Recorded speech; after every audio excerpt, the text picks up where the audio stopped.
చేయకపోయినా వాలంటీర్గా వస్తారు పవన్ కళ్యాణ్కి. అందుకనే మనకి మినిమం 1,00,000 పీపుల్ ఎక్కడికి పోయినా ఎందుకు వస్తారంటే పవన్ కళ్యాణ్కి ఆ క్రేజ్ ఉంది చూద్దామని వస్తారు. ఎవరు వాళ్ళకి ఏమి బిర్యానీలు ఇవ్వాల్సిన పని లేదు, ట్రావెల్ ఇవ్వాల్సిన పని లేదు, ఏమి లేదు, వాళ్ళే ఖర్చులు పెట్టుకొని వస్తారు. కానీ అలాగా పాట్నాలో ఎందుకు వస్తారు అనేది ఒక ప్రశ్న. అందుకని ఇప్పుడు కోణం ఏం బయటపడిందంటే ఆల్రెడీ ప్రశాంత్ కిషోర్తో మాట్లాడుకొని ప్రశాంత్ కిషోర్కి ఏదో డబ్బు ఆయన రెమ్యునరేషన్ ఏదో ఉంటుంది కదా అది ఇచ్చారు. అందుకని ఆయన గైడెన్స్ ఇచ్చాడు ఎలా ఎలా మీరు స్ట్రాటజీలు చేయాలని. సో దాని ప్రకారమే పాట్నాలో చేయడం కానీ, ముంబైలో మీటింగ్ పెట్టడం కానీ, చెన్నైలో పెట్టడం ఇవన్నీ ప్రశాంత్ కిషోర్ గైడెన్సే. అట్లాగే ఆయన సోషల్ సర్వీస్ కూడా చేయమన్నాడు. సోషల్ సర్వీస్ ఉంటే ఒక పాజిటివ్ వైబ్రేషన్ జనంలోకి వెళ్తుంది. ఆల్రెడీ అల్లు అర్జున్ చాలా సందర్భాల్లో డబ్బులు ఇస్తున్నాడు ప్రజల కోసం. వరదలు, ఇప్పుడు కేరళలో వరదలు జరిగినప్పుడు ఇచ్చాడు. ఇప్పుడు అక్కడ జరిగినప్పుడు కూడా సంధ్యాలో జరిగినప్పుడు 25 లక్షలు ఇచ్చాడు. తను తప్పు ఉందా లేదన్నది పక్కన పెడితే ఆయన కొంత లిబరల్గా ఫండ్స్ ప్రజల కోసం వివిధ సెక్షన్ కోసం ఇవ్వడం అనేది జరుగుతుంది. దాన్ని ఇప్పుడు ఆర్గనైజ్డ్గా ఒక సోషల్ ఇది పెట్టి ఫౌండేషన్ లాంటిది పెట్టి ఆర్గనైజ్డ్గా చేయమని ప్రశాంత్ కిషోర్ సలహాలు ఇచ్చాడు. దానివల్ల ఒక పాజిటివ్ వైబ్రేషన్ జనంలోకి వస్తుంది, అది కెరీర్కి ఉపయోగపడుతుంది. మేబీ అల్లు అర్జున్కి ఒక లాంగ్ టర్మ్లో రాజకీయాల్లోకి రావాలని కూడా కోరుకుండొచ్చు. ఎందుకంటే ఆయన కొన్ని మాటలు కానీ ఆయన పోకడ చూస్తే రాజకీయాల మీద ఇంట్రెస్ట్ ఉంది. ఈవెన్ ఆయన వెళ్ళిన మన నంద్యాల ఎంపీగా పోటీ చేసిన శిల్పా రవిచంద్రారెడ్డి ఆయన కూడా చెప్పాడు అల్లు అర్జున్కి సోషల్ కాన్షియస్నెస్ ఎక్కువ, మేము ఎప్పుడు కలిసినా అసలు సినిమాల గురించి డిస్కషన్ ఉండదు, సమాజానికి మనం ఏం చేయాలి ఏంటని అల్లు అర్జున్ ఆలోచిస్తుంటాడు అనేది అతను మీడియాతో చెప్పాడు. అంటే అల్లు అర్జున్కి సంథింగ్ సామాజికంగా మనం ఏం చేయొచ్చు అన్న కోరిక అయితే ఉంది. ఈ కోరిక ఉన్నోళ్ళు రేపొద్దున రాజకీయాల్లోకి రారని గ్యారెంటీ. ఒకప్పుడు పవన్ కళ్యాణ్ కూడా ఇలాగే సమాజానికి మనం ఏం చేయాలి, మనం giving back to the society అంటారు, బ్యాక్ టు ద సొసైటీ అంటే మనం ఈ సొసైటీ నుంచి ఎంతో పొందాము, ఈ సొసైటీకి బ్యాక్ మనం ఏం తిరిగి ఇవ్వగలం అన్న యాంగిల్ పవన్ కళ్యాణ్కి కూడా ఉండేది. మేము లాంగ్ బ్యాక్ కలిసినప్పుడు కూడా ఈ చర్చ వచ్చిందనమాట. సో అలాగా ఆయన తర్వాత రాజకీయాల్లోకి వచ్చాడు. ఎప్పుడైతే సోషల్ సెక్టర్లో వీళ్ళు ఏమి చేయలేమని వీళ్ళకి అర్థమవుతుంది.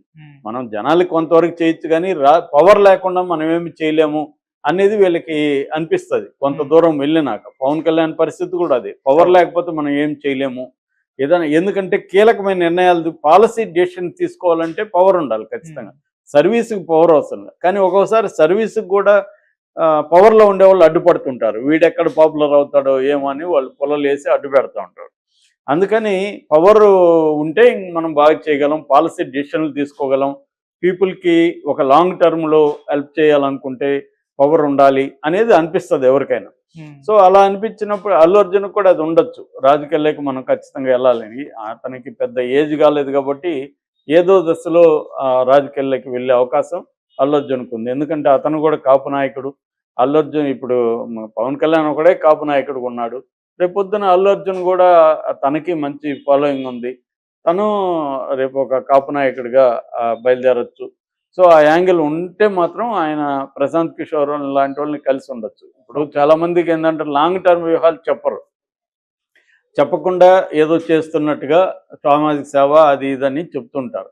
కానీ వాళ్ళకి ఎక్కడో ఒక ప్లాన్ ఉంటుంది, ఆ లాంగ్ టర్మ్లో మనం వెళ్ళాలి అని. ఆ ప్లాన్ ప్రకారం కొన్ని స్టెప్స్ ఇక్కడ వేసుకుంటా వెళ్తారు. స్క్రీన్ ప్లేలో క్లైమాక్స్లో రావాలంటే ఫస్ట్ హాఫ్లో ఏముండాలి బీజాలు వేస్తూ ఉంటారు. సో అలాగా వీళ్ళు అల్లు అర్జున్ కూడా అది ఉండే అవకాశం అయితే కనిపిస్తుంది. అందుకనే ప్రశాంత్ కిషోర్ని కలిశాడని చెప్తున్నాడు. తన కెరియర్ అంటే అవుతుంది లేటెస్ట్గా. ఎందుకంటే గత కొంత 4-5 రోజుల నుంచి మోహన్ బాబు షిఫ్ట్ అయింది. అంతకుముందు పుష్ప సంచలనాల చుట్టూ మీడియా కానీ ప్రజలు కానీ ఆలోచించేవాళ్ళు. దాని తర్వాత సడన్గా మోహన్ బాబు వచ్చినాక పుష్పది కొంత పక్కకు పెట్టినట్టుగా తెలుస్తుంది. బట్ మళ్ళీ ఈ రోజు నుంచి పుష్ప ఒక న్యూస్ ఏంటంటే 6 రోజుల్లోనే 1002 కోట్లు కలెక్ట్ చేసింది అనేది. అంటే మొన్నటి ఈవినింగ్కి కలెక్ట్ చేసింది, నిన్న వీళ్ళు పెట్టారు. సో నిన్న కలెక్షన్ అంతా కలిపితే ఇంకొక 1000 దాటేసింది ఈజీగా. సో 6 రోజుల్లో 1000 దాటిన టాప్ 5 సినిమాల్లో ఇది నెంబర్ 1లో ఉంది. దాని తర్వాతనే బాహుబలి 2 కానీ కేజీఎఫ్ కానీ ఇవన్నీ వెనకాల ఉన్నాయి. సో అట్లాగే ఇది 2000 కోట్ల క్లబ్‌లోకి వెళ్తుందా? ఎందుకంటే ఇప్పటి వరకు దంగల్ మాత్రమే 2000 కోట్లు ఉంది. బాహుబలి 2 1800 కోట్లు ఎంతో ఉంది. ఆ తర్వాత కేజీఎఫ్ 2 ఇలాగా ఉన్నాయి. కల్కి ఇవన్నీ. సో వీటన్నిటిని కూడా ఇది దాటే అవకాశం ఉంది. ఎందుకంటే 6 రోజులు 1000 కోట్లు వచ్చినప్పుడు ఇంకొక డబ్బులేసుకున్న నెల లోపల ఇంకొక 1000 కోట్లు అయితే వస్తది కదా! కాబట్టి ఇది 2000 కోట్ల క్లబ్‌లోకి అయితే పుష్ప వెళ్ళేట్టు కనిపిస్తుంది. ముఖ్యంగా హిందీలో పెద్ద సంచలనం అయితే క్రియేట్ చేసింది. ఈ నేపథ్యంలో మామూలుగా అయితే అల్లు అర్జున్ ఆస్కార్‌కి ఈ సినిమాని తీసుకెళ్తున్నాడు. ఆస్కార్‌లో తన పెర్ఫార్మెన్స్‌కి కనీసం నామినేట్ అయ్యే విధంగా ప్లాన్ చేస్తున్నాడు. ఈవెన్ రాజమౌళితో కూడా మీటింగ్ వేసి ఎలా దాన్ని ఆస్కార్‌లో ప్రమోట్ చేయాలనుకుంటున్నాము, ఎలా చేస్తే బాగుంటుంది, ఇవన్నీ వాళ్ళ టీము వాళ్ళని కొంత రాజమౌళికి పనిచేసిన టీంనే తను కూడా పెట్టుకొని, ఎందుకంటే ఆస్కార్ కమిటీలో 10,000 మంది సభ్యులు ఉంటారు. వాళ్ళందరూ మామూలుగా అయితే ఓట్లు వేయరు. సో వాళ్ళందరినీ వేయించే విధంగా రాజమౌళి ప్లాన్ చేసుకున్నాడు. వాళ్ళకి పెద్ద పెద్ద స్టార్ హోటల్లో అకామిడేషన్ ఇచ్చి, వాళ్ళకి గిఫ్ట్లు ఇచ్చి, వాళ్ళకి మంచి పార్టీలు ఇచ్చి, ఇవన్నీ చేసి వాళ్ళ దగ్గర ఓట్లు వేయించాడు. ఎప్పుడు ఓట్లు లేని వాళ్ళంతా వేయడం వల్లనే దానికి అవార్డులు వచ్చాయి.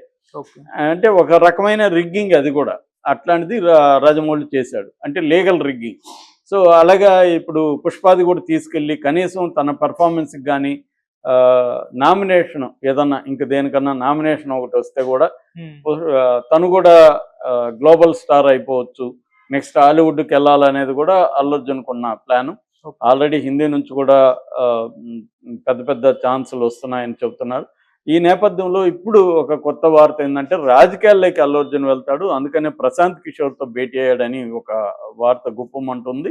అయితే మన పరిశీలిస్తే ఆయన ఏదో నిన్నో మొన్నో కలవలేదు, 3 నెలలకు ముందు ప్రశాంత్ కిషోర్ని కలిశాడని చెప్తున్నారు. అయితే ఆయన కలిసిన ఉద్దేశం ఏంటి అని చూసినప్పుడు, ఒకటి తన కెరీర్కి సంబంధించి స్ట్రాటజీల్ని ప్రశాంత్ కిషోర్ని అడగడం. ఇది ఒక కొత్త విషయం. ఇప్పటివరకు ప్రశాంత్ కిషోర్ రాజకీయ స్ట్రాటజిస్ట్గా ఉన్నాడు తప్ప సినిమా కెరియర్లకి హీరోలకి సలహాలు ఇచ్చే స్ట్రాటజిస్ట్గా లేరు. మరి అల్లు అర్జున్ ఆ యాంగిల్లో కూడా ప్రశాంత్ కిషోర్ని ఉపయోగించుకోవడానికి ట్రై చేశాడు. ఎందుకంటే ఏదైనా రాజకీయాలైనా ఇదన్నా వ్యూహాలే కదా, ప్రధానంగా స్ట్రాటజీలు ఇస్తాడు. అంటే ఏదైనా రాజకీయాలు కూడా ఇద్దాం అనుకున్నప్పుడు శత్రువుని అపోనెంట్, శత్రువు అనకూడదు కానీ ప్రత్యర్థిని ఎలా అర్థం చేసుకోవాలి, ప్రత్యర్థి వ్యూహాలు ఏంటి, ప్రత్యర్థిని ప్రజల్లో ఎలా ఇబ్బందులు పెట్టాలి, మనం ఎలా మన బలాన్ని పెంచుకోవాలి, మనం ఎలా ఫోకస్ కావాలి, అందులో వ్యూహము ఎత్తుగడలు అంటారు. వ్యూహం అంటే ఒక లాంగ్ టర్మ్ సంబంధించిన ప్లాన్, షార్ట్ టర్మ్ ప్లాన్ని ఎత్తుగడలు అంటారు, టాక్టిక్స్ అంటారు, వ్యూహాన్ని స్ట్రాటజీ అంటారు. ఇవి యుద్ధ రంగంలో నుంచి వచ్చిన పదాలు. సో అలాగా ఇప్పుడు రాజకీయాల్లో కూడా స్ట్రాటజీ అండ్ టాక్టిక్స్ ఎలా ఉండాలి, మనం ఎలా ఉండాలి, శత్రువు టాక్టిక్స్ ఏంటి, వ్యూహం ఏంటి అర్థం చేసుకుని దాన్ని ఎలా బ్రేక్ చేయాలి, ఇవన్నీ స్టడీ చేసి రీసెర్చ్ చేసి ఒక సిస్టమేటిక్గా ప్లాన్ ప్రకారం ఇవ్వడమే ప్రశాంత్ కిషోర్ చేసాడు. అదే పని ఒక హీరో తన కెరియరు ఏలో ఉంది, ఏ నుంచి జెడ్లోకి వెళ్ళాలంటే ఈ ప్రయాణం ఎలా ఉండాలి, ఏమేమి ప్లాన్ చేసుకోవాలని అడగడంలో తప్పు లేదు. అలా అడిగాడని చెప్తున్నారు. అందుకని ఆయన పాట్నాలో మీరు పెట్టండి, మీటింగ్ పెట్టండి, నేను కూడా ఇక్కడ మీకు జనాల్ని మొబిలైజ్ చేస్తానని చెప్పాడు. ఎందుకంటే ఆయన ఆల్రెడీ స్వరాజ్ అనే పేరుతో ముందుగా ఆయన ఒక సోషల్ ఆర్గనైజేషన్ పెట్టాడు, దాని తర్వాత పొలిటికల్ పార్టీ పెట్టాడు. అందుకని అంత జనం రావడం వెనక అక్కడ బీహార్లో పాట్నాలో, ఎందుకంటే అల్లు అర్జున్కి అంత ఫాలోయింగ్ అక్కడ ఎందుకు ఉంటుంది అంతకుముందు, సో అంత జనం రావడం వెనక వీళ్ళు ఉన్నట్టుగా చెప్తున్నారు. అందుకే